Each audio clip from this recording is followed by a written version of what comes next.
안녕하세요. 육안방 잔소리쟁이 안유미 원장. 수다쟁이 최미호 원장입니다. 자, 요즘 아이들이 이어폰을 이렇게 꽂고 계속 있는 애들이 정말 많잖아요. 그렇죠. 요즘 애기들도요 동영상에 많이 노출되다 보니까 이어폰이나 헤드폰을 끼는 애기들도 있습니다. 특히 뭐 코로나 때문에 이렇게 네. 원격 수업 때문에 네. 화상 뭐 이렇게 수업한다고 화상 수업, 줌 아이들이 수업을 다 많이 하니까 하더라고요. 이게 끼고 많이 하죠. 그렇죠. 뭐 헤드폰이라든지 네. 이어폰 이게 네. 자꾸 끼고 있는 거 아이들 귀 건강에 괜찮을지 오늘 그 부분에 대해서 말씀드리려고 합니다. 소음성 난청 같은 경우에 아무래도 이제 이어폰이 원인이 된다고 그러니까 예전 같은 경우는 서러운 환경, 채석장이라든지 아니면 군대 가서 뭐 총을 많이 있었던 사람들이라든지 철제 공장들. 뭐 그렇죠. 예. 그런 분들이 이제 소음성 난청에 많이 이렇게 노출됐는데 그 예전에는 부분에서 특정 사람들이 그런 소리에 노출이 돼 있다면 지금은 일반적으로 저 어른이나 아이나 이어폰을 많이 하게 되니까 그런 거에 많이 노출되어 있는 그러니까 거죠. 결국 그렇다 보니까 이게 난청, 이명, 이롱 다 그렇죠. 있죠. 이게 네. 자꾸 증가하게 되게 되고 특히 좀 그렇지만 뭐 보청기 사용하는 양이 점점 낮아지고 있고 그러니까 노인분들의 전형적인 물건이 아니고 젊은데도 뭐 40대, 50대 보청기를 분들도 그렇게 되는 경우가 많아요. 차를 몰고 가다 보게 되면 지나가는 청소년들이라든지 뒤에다가 이렇게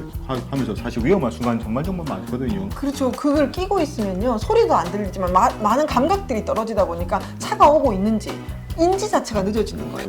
애가 요즘은 말귀를 못 알아들어요. 막 이런 경우가 있단 말이에요. 그래요? 근데 이게 진짜 이게 그 애가 이게 집중을 안 해서 말귀를 못 알아듣는지 아니면 소리에 대해서 이게 선명도가 떨어지는지를 좀 체크해 봐야 되면 우리가 말을 하더라도 여기는 여러 가지 파들이 있거든요. 그래서 이제 난청 같은 경우도 어떻게 보면 소리가 전체적으로 볼륨이 이게 꺼지는 개념이 아니라 여러 가지 주파수가 있는데 네. 그 중에서는 몇 가지가 이제 예전에 그 네. 뭐 예능 프로에 보게 되면 어른들에는 안 들리는 그러니까 젊은 사람들에만 들리는 주파수 해가지고 소리를 내서 어른들은 지나가면 한 개도 우리는 한 개도 안 들립니다.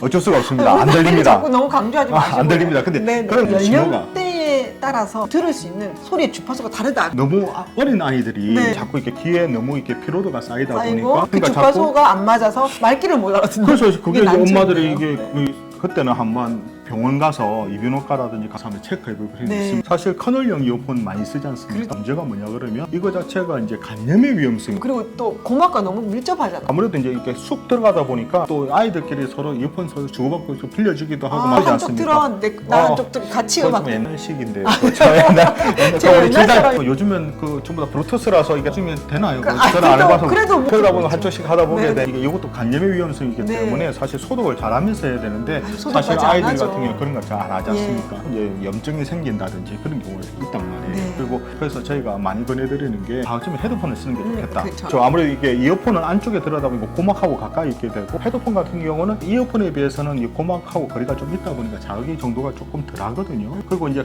이게 전체적으로 이렇게 귀를 싸고 있다 보니까 주위에 소음이 좀 차단돼서 조그만 소리에서도 어느 정도 잘 들릴 수 있으니까 근데 이어폰보다는 헤드폰이 낫고 또 귀의 안쪽에 직접적으로 자극이 안 되다 보니까 좀 그런 부분도 있죠. 그렇죠. 일단은 이어폰을 쓰게 되면 헤드폰이 낫다는 거지. 이어폰, 헤드폰 다 적절한 귀에 청신경에 무리를 주거나 피로를 많이 하기 그래서 때문에 많이 안 하는. 요즘에 그 대안으로 해서 요즘은 골전도 네, 이어폰은 골전도 괜찮지 이어폰. 않을까 그건 하고 어떤가요? 많이 생각하는데 결국 이게 두개골에서 골전도를 통해서 소리를 동시에 들을 수 있는 거거든요. 네. 그런데 소리는 결국 청신경에서 듣는단 말이에요. 결국 그래서 다르겠네요. 이게 장시간 또 네. 이제 높은 큰 소리를 해서 듣게 되게 되면 역시 여기에도 문제가 생깁니다. 그래서 별로 썩 결국 듣는 건 그러니까 장기간 들면 아니고 그래서 가급적이면 좀 적은 소리로 너무 많이 노출 안 되도록 너무 이제 안 쓰게 하는 게 제일 중요하겠죠. 그러네요. 예전에 비해서 정말 다른 병들이 많이 생겼어요. 옛날을 저희 때는 있을 수 없는 일들이 점점 연령이 낮아지니까요. 사실 저희가 지하철만 가더라도 전부 다 앉아가지고 핸드폰을 보고 보시는데 귀에 꽂고 귀에도 꽂고 계속 듣고 있어서 그러니까 귀가 쉬고 있는 시간이 없거든요. 한 번씩은 좀 귀를 또 쉬어줘야 되고 특히 애기들은 정말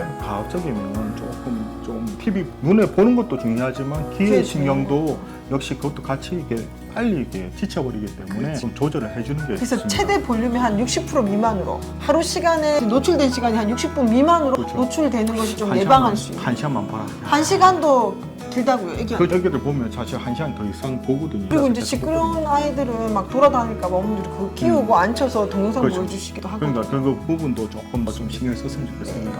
자, 이처럼 궁금한 이와 점은 언제든지 댓글 달아주시면 준비해 보도록 하겠습니다. 우리 아이들을 위한 잔소리전 안유미 원장. 수다쟁이 최미호 원장이었습니다. 좋아요, 구독하기도 잊지 마시고요. 다음 영상에도 만나 뵙겠습니다. 육아는 한방.